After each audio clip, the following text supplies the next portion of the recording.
Jane's new to Credit Weston Wells until just over a year ago. As a lifelong brunette, I'd always secretly been somewhat scathing about blondes.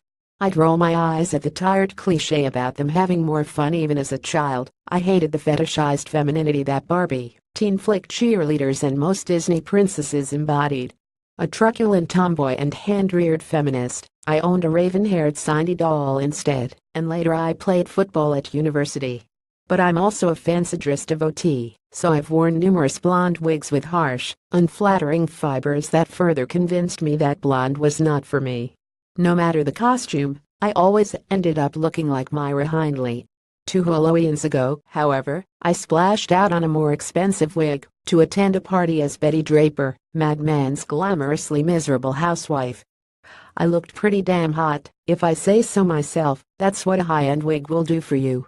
Jane before she went for the chop, credit Sir Hamilton. Besides, by then, my natural brunette days were long behind me, and I was seeing my colorist, Barry, once a month to sort out my white roots. But hello, cliché, it took a brutal breakup to propel me into a dramatic change. He'd only ever liked brunettes. I was ready to go blonde.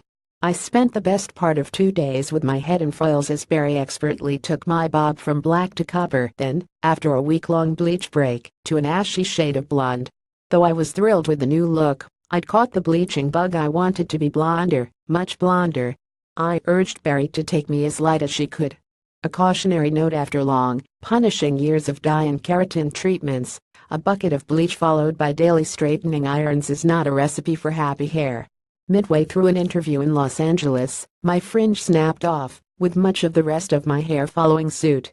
On the road for a month, and unable to see my usual stylist, I let a stand-in, in Washington, D.C., cut off what remained of my chemical and heat-ravaged hair.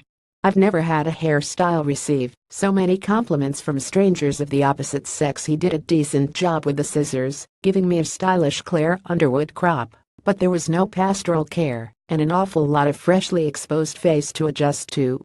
I loved it nonetheless, and spent the next few weeks walking past windows simply to admire myself, a newly shorn narcissus.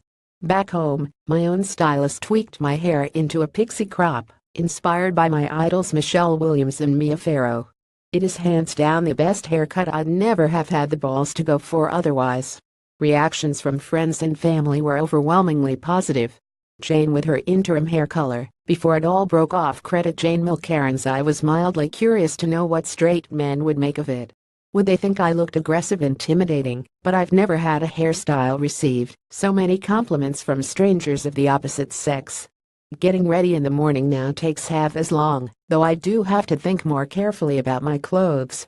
In jeans and a jumper, I look frumpy. In frills, I look bizarrely butch, and without any makeup, I resemble a week-old corpse. But I feel lighter, liberated and more chic. There is nothing remotely cheerleader about this blonde.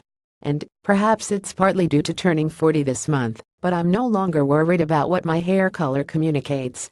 For the record, I've always had more than my fair share of fun. More from Stella Magazine 39.